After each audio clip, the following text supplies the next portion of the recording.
Okay, magandang araw guys. Ito naman yung bagong tutorial natin na park light na yellow, tapos pag magsisignal ka is orange or amber.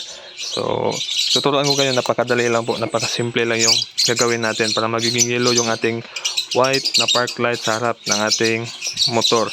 So, wala ka kasing mahanap sa market na yellow yung park light, na amber yung signal light, or amber yung park light, na yellow yung signal light, di ba? So, napakadali lang kasi magpapalit ako ngayon nito. Kasi mumurahing park light lang to. Nasa 60 pesos lang sa Lazada Choice. Madaling masira siya kasi ang sira nito, di mo na mamalayan na yung left niya is namamatay. At doon hindi ka makapag-signal. So, ang ginagawa ko para makapag-signal ako gamit itong park light na to, i-off ko na lang yung kanyang park light. Yan o. Sana yung switch. Yan. Para hindi masira yung signal light, makapag-signal ako. Kasi pag dumating yung time na nagkaka-issue yung kanyang park light sa left, hindi din na ako makapag-signal ng left. Kasi sa left lang naman yung may problema. Kahit balik-baliktad ko pa yung ilaw niya or higpitan yung sakit, meron talaga siyang issue na pag mamamatay yung park light, hindi ka rin makapag-signal. Pero pag ino-off mo lang yung park light, di mo gagamitin, gumagana yung signal, walang mangyayari na issue. So dito tayo, tuturuan ko kayo kung paano natin siya gawing yellow sa harap. Kasi white yan siya. Yan o. So sa right naman, yan. Diba? Good siya sa mga sawana sa kulay white na park light. Napakadali lang. Yung material sa gagamitin natin is, kailangan lang natin ng aluminum tape. Huwag kayong gumamit ng stick glue or electrical tape kasi pag umiinit sa loob, natatanggal siya, yung stick glue is nalulusaw din. So gagamitin natin, mas maganda, ito, aluminum tape. Manipis siya, hindi kagaya doon sa duct tape na makapal, parang sako na dumidikit. Then ito, yung main material sa gamitin natin, ito pa rin. Naalala nyo siguro to, yung mga dati ko pang subscriber na ginamit natin sa auxiliary light na blue water, di ba? No, nagiging yellow yung kanyang ilaw pagtapos ating nilagyan nito. So, ano lang po, for info lang po, hindi po siya malulusaw kasi maraming nagsasabi, hindi pa nga nakapagsubok na malulusaw daw siya. Pero hindi po, sa sobrang init, nagiging thick nga siya. Yan. So, maliban na lang siguro kung umaapoy na sa sobrang init, yun. Pero sa ilaw, survivor po siya. Yan. Nagiging thick siya. Nagiging mas manipis or mas tumitigas yung cellophane na ito kapag nailagay natin sa ating mga ilaw. Tested na po namin yan. So, okay. Tuturuan ko kayo ngayon kung paano natin siya gagawin dito. Kasi dapat iingatan natin yung paglagay sa aluminum foil or aluminum tape na hindi tumama dito sa may mga soldering tingga na yan. Yung mga tingga na yan, no, na pinagdaanan ng paghinang. So, kailangan ingat na ingat tayo sa paglagay dyan. At saka, dapat pag naka-off yung ating park light, yung ating aluminum tape is hindi rin siya makikita. Ito hindi talaga siya makikita kasi naka-tinted yan. Pero meron yan siya dun sa likod, oh. Yun. Kasi iba yung kanyang itsura na pagka-park light na yan. Papakita ko sa inyo. Tatanggalin ko lang muna to. And then, proceed tayo dito. Okay? Pause ko lang muna. Ayan po. Yung dati kong park light na weeks lang ang tinagal. So, makikita nyo dyan na iba yung kanyang itsura kaysa sa dito. Yung kasanayan natin park light. Mas mura lang kasi to. Nasa 60 plus lang to sa Lazada Choice. So baka na ano lang, nagkataon lang na sa akin yung ganitong issue. Ayan o. So again, ang sira nito is pag ino-on mo yung park light, minsan namamatay siya lahat, hindi ka na makapag-signal. So mas maganda, hindi na lang i-on yung park light para makapag-signal ka. So tatanggalin ko na yan ngayon. At lalagyan na natin ito ng cellophane. So pause ko lang muna at ipapakita ko na sa inyo kasi walang tagapagawak dito ngayon. I-explain ko lang mamaya kung ilang ikot yung nilagay ko kasi di pwedeng sumobra, baka hindi na pumasok doon sa ating signal light housing, yan o, sa butas. Yan, may Dracula na yan. Okay, pause ko muna at lalagyan muna natin ng cellophane. So yan na, sample lang po yan. So dalawang ikot yung ginawa ko dyan, dalawang ikot, yan o. So basta ipapakita ko yan ngayon. Yan, white siya. So, gagawin natin yellow. Yung signal niya naman, yan o. Orange or amber. Yan. Ano.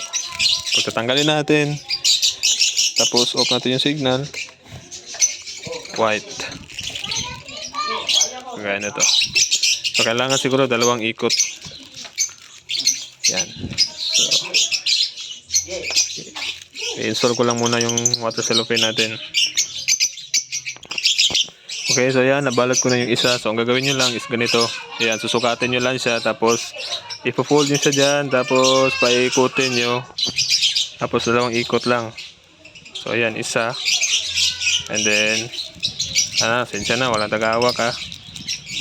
Then, hanggang sa yung dulo din ng water cellophane natin is mag-abot sila.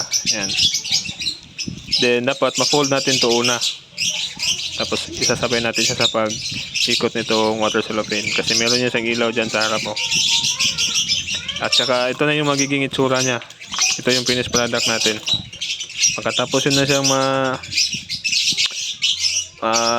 maikot, lagyan niya siya ng aluminum tape dyan. Ayan. So, dito ako dito tayo mag-start. Then, paikot. Kailangan, katulad din sila nung isa na yung tape natin is andito. Ayan. Ito yung wire. Sa likod ng wire, doon tayo mag-tape. Kasi, ilalagay natin sa likod tong aluminum tape niya. So, yan yung makakapasok lang siya. Yan. So, ito yung wire. Dito yung tape. So, ganun din yung gagawin natin sa isa. So, ayan. Shoutout sa aking kaibigan na si Maki Ryan. Tutulungan niya tayo ngayon. Papakita ko sa inyo. Ayan. Ito yung wire. Pwede din kayo dito magsimula. Basta tandaan nyo lang. Kasi yun din yung gagawin nyo sa isang park light. So, ipo-fold natin yan siya dyan. Tapos, ipitin natin yung dulo niya sa pag-ikot. Ayan. So, make sure walang puwang na makikita para hindi lumabas yung kulay white. So, ayun. Yan o. So, dito tayo mag-tape ngayon. Yan. So, meron ako na-prepare dito na aluminum tape.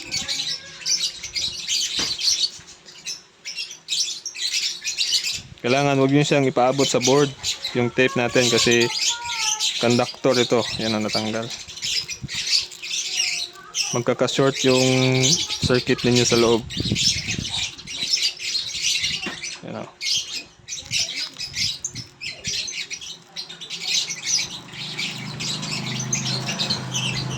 Hirap nito ah.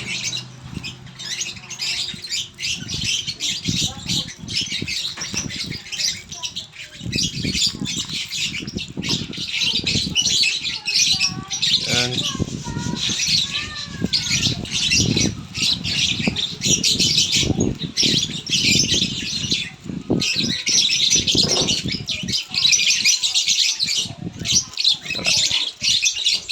Go. Yan. So, ang brand nga pala nito guys is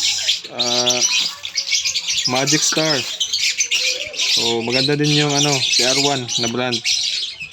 Maganda din yan. Kaso may kamahalan nga lang. Tapos kung mag-order ako Lazada, isang week pa bago darating. Yan. So, saan yung isa? Tape ko dito.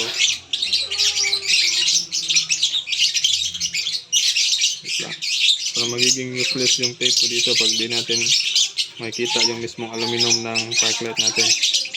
Kasi doon dapat hahawak yung adhesive ng ating tape. Kasi napuno siya oh.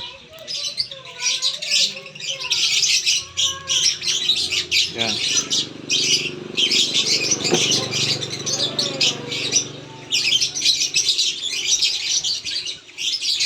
Para hindi siya gumalaw. Yan. Yan yung itsura niya. So, ganun lang. Tapos, ilalagay natin sa signal. Dapat nasa likod ito. Saka ito naman, depende na sa inyo kung saan nyo set up. Kung lalagyan nyo ba siya ng switch, isama nyo ba siya sa headlight. Kasi ito, isa park light line na natin to. So, okay, papakita ko sa inyo na na-install ko na. Nga pala guys, so nalala nyo yung tinupi natin dyan. Nilagyan ko lang muna siya ng glue. Konti lang. Yung sa may tinupi lang natin para hindi siya umangat. Yan o, nilagyan ko siya konti. Ganon din yung isa. Nalagyan natin konti. Para hindi lang siya gumalaw kasi parang sobrang init. Nagiging thick siya. Yan, nagalaw siya. And then, antayin natin yan siya na matuyo muna. Kasi meron niya siyang puti. Parang nagkakaroon siya ng pugs o yung parang asin. Yan, hindi ko alam yung anong tawag dyan. Lilinisan natin yan. Alam niyo naman siguro kapag naglalagay kayo ng glue or super glue na nagkakaroon ng puti. Yung ano yung tawag doon, Map? Parang brittle. Ano ba? Basta yung parang white. Pulbo. Parang nagpupulbo siya. Yun. Nahihirapan ako magtagalog ba? Ayan. Para hindi lang siya angat. Kasi yung tinupi natin dyan, baka lumabas siya. So may halong white na yung ating park light. Hindi na siya pure na orange or yellow. Okay, so install ko na. Ayan, at tapos ko nang nailagay yung ating dual contact park light na ginawa natin yellow, yung kanyang white. So on na natin. Ayun. Ayan o. So yun yung sinabi ko kanina na kailangan pantay. Kasi kung titignan nyo dyan, yan yung parang pa-triangle siya dyan. Dito din. Yun o. Yan, di ba? So kailangan, pag signal naman natin is ganito yung kanyang itsura. So parang amber or orange siya kung makikita nyo dyan.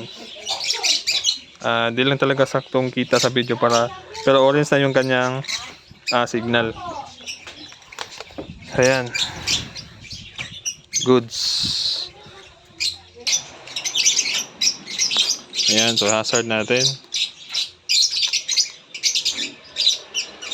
So sa screen parang hindi siya nagbago yung kulay pero orange yan po siya. Orange po yan siya sa personal. And then yellow yung ating park light. So sa mga bago pa lang sa channel ko, please do subscribe. Ricky Neutron sa YouTube at saka sa Facebook page. Location ko po is Toril, Davao City. Ricky Neutron din po sa Google Maps. So maraming salamat kung nakaabot kayo dito sa video na to. And ride safe sa ating lahat. So pwede po ito sa sasakyan at sa kung ano pang pwede nyo lagyan ng park light na yan. So ride safe again and ayun, good.